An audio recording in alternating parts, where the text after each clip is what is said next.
suka atau tidak suka, dunia tetap harus mengakui bahwa kita punya negeri memiliki sejumlah keistimewaan yang bisa menjadi modal untuk kebangkitan umat Islam di seluruh dunia, saudara. Yang oleh karenanya jangan kaget kalau gerakan-gerakan Zionis internasional, baik yang digerakkan oleh kaum Freemasonry ataupun Illuminati, saudara, menjadikan Indonesia sebagai salah satu target penting untuk mereka taklukkan.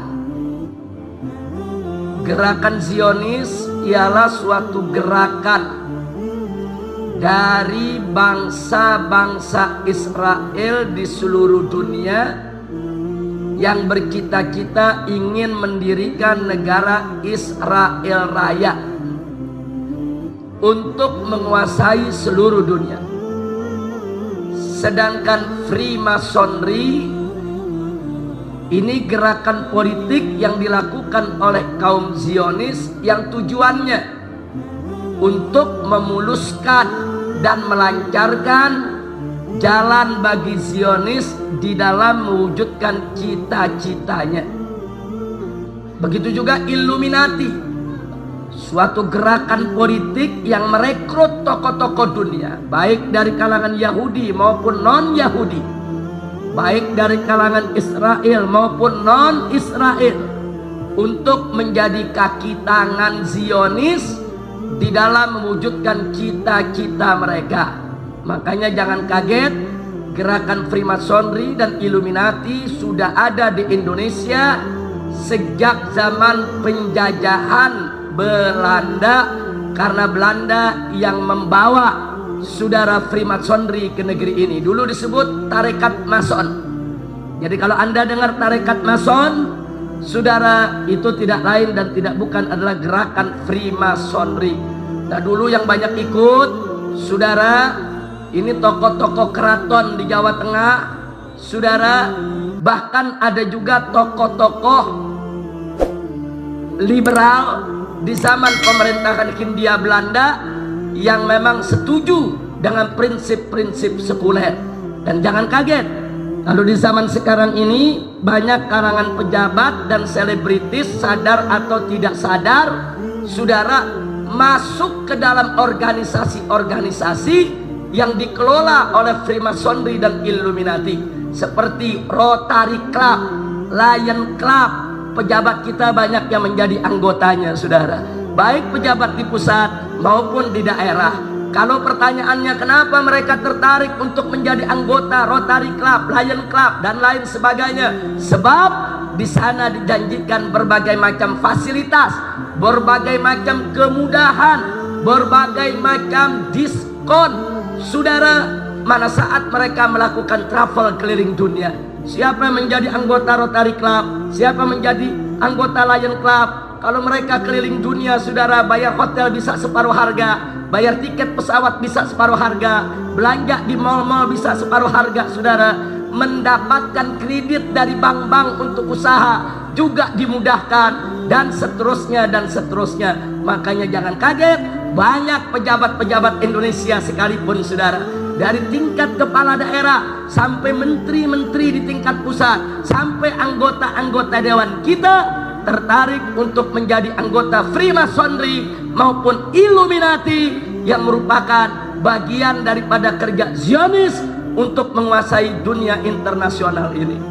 Nah, oleh karenanya saya ingatkan kepada semua umat Islam untuk tetap berpegang teguh kepada hablullah yang Allah amanatkan dalam Al-Qur'anul Karim. Wallahu subhanahu wa ta'ala qala wa'tasimu bihablillahi jami'a wa la tafarraqu. Berpegang teguhlah kamu kepada hablullah, kepada tali Allah, kepada hukum Allah, kepada aturan Allah, kepada ajaran Allah, dan jangan sekali-kali kamu berpecah belah. Umat Islam tidak boleh bercerai-berai, tidak boleh berpecah belah. Wajib mereka bersatu di dalam hukum Allah, di dalam menegakkan kalimat Allah dan di dalam meninggikan kalimat Allah Subhanahu wa taala, insya Allah. Nah, sekarang mari yuk kita buktikan secara singkat saja kenapa gerakan-gerakan Zionis, Freemasonry, Illuminati dan yang sejenisnya mereka rame-rame masuk Indonesia. Saudara, tadi sudah saya sampaikan tujuannya adalah untuk menaklukkan Indonesia agar bisa melayani kemauan Zionis internasional. Pertanyaannya, kenapa harus Indonesia yang ditarget saat ini, saudara? Sebab Indonesia memiliki sejumlah keistimewaan yang luar biasa yang tidak dimiliki oleh negeri-negeri Islam yang lainnya, saudara. Yang pertama, bahwa Indonesia ini adalah aktsarus sukanan Islamiyah, saudara, fil alam, yaitu negeri yang memiliki penduduk mayoritas Muslim terbanyak di dunia. Tidak ada satu negara Islam pun yang penduduknya beragama Islam mencapai hampir 250 juta orang, saudara. Dan ini nggak main-main banyaknya kuantitas dari penduduk Republik Indonesia ini merupakan modal besar untuk gerak pasar ekonomi internasional, saudara. Makanya kita lihat bagaimana Indonesia menjadi sasaran empuk untuk barang-barang produk asing, saudara. Apakah itu penjualan daripada kendaraan-kendaraan otomotif, apakah penjualan elektronik, apakah penjualan lain-lainnya, saudara. Mereka semua serbu pasar-pasar Indonesia karena di sini merupakan pembeli terbesar di dunia, saudara. Nah, jangan lupa, saudara, dan tidak sampai di situ. Dengan mayoritas umat Islam ada di Republik Indonesia ini, saudara, secara otomatis siapa yang memimpin Indonesia, siapa yang menguasai Indonesia, sebetulnya dia adalah pemimpin Muslim sedunia, saudara. Ini merupakan penduduk dengan warga Muslim terbesar di dunia, saudara. Negara-negara Arab tidak seberapa, saudara. Negara-negara Arab terpecah menjadi negara-negara kecil. Ada Saudi, ada Kuwait, ada Yaman, ada Bahrain, dengan penduduk hanya beberapa puluh juta saja, saudara. Tapi Indonesia, negara kesatuan Republik Indonesia, dari Sabang sampai Merauke yang begitu besar, begitu luas, ini menghimpun tidak kurang dari 250 juta jiwa beragama Islam, ibadallah. Oleh karenanya ini dibaca oleh musuh-musuh Islam. Dengan Indonesia menjadi negara berpenduduk Muslim mayoritas sedunia, berarti Indonesia punya potensi, saudara, menjadi pusat kebangkitan Islam di dunia ini, saudara. Maka itu, saudara, musuh-musuh Allah, musuh-musuh Islam tidak suka dengan potensi yang dimiliki oleh Indonesia ini, saudara. Lalu apa yang mereka lakukan? Mereka lakukan berbagai macam upaya. Bagaimana caranya ke depan Indonesia tidak lagi mayoritas Islam, saudara. Mereka hancurkan sendi-sendi kehidupan kita. Bagaimana Indonesia 20 tahun yang lalu, umat Islam di Indonesia masih 90%, saudara. Tapi hari ini umat Islam di Indonesia hanya 86%, saudara. Kenapa bisa berkurang? Satu, karena kristenisasi yang merajalela, pemurtadan yang merajalela di berbagai daerah di Indonesia, dan banyak orang-orang awam Indonesia yang dimurtadkan. Nggak sampai di situ. Yang kedua, saudara, bagaimana orang-orang di luar Islam mengharamkan pengikutnya memiliki keturunan sedikit, saudara, sementara di kalangan umat Islam, saudara, rame-rame ingin punya keturunan sedikit, saudara.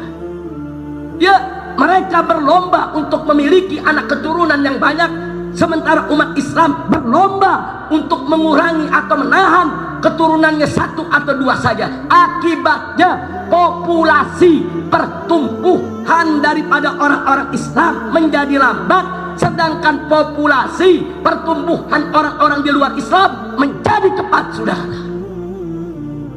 Nah, makanya maaf Pak Bu ya, jangan salahkan saya kalau saya sering ngomong depan ibu-ibu, ibu punya anak yang banyak, bapak-bapak cetak anak yang banyak. Mumpung bapak mesinnya masih mantep, pabriknya masih ada. Ada yang protes, Ada angkat tangan, Habib Rizik. Ini bagaimana? Kok kita diajak untuk punya anak banyak? Wabarakatuh. Halo sahabat ISPA, kembali lagi bersama Islampedia. Jadikan kajian ini sebagai khazanah keilmuan. Jangan hanya berbeda pendapat, kita menjadi terpecah belah. Karena persatuan adalah yang utama. Mudah-mudahan kita semua mendapatkan manfaat dari kajian ini. Dan mudah-mudahan kita semua dilindungi oleh Allah Subhanahu wa Ta'ala. Amin ya Rabbal Alamin. Mohon maaf mengganggu fokus kalian. Selamat melanjutkan. Wassalamualaikum warahmatullahi wabarakatuh.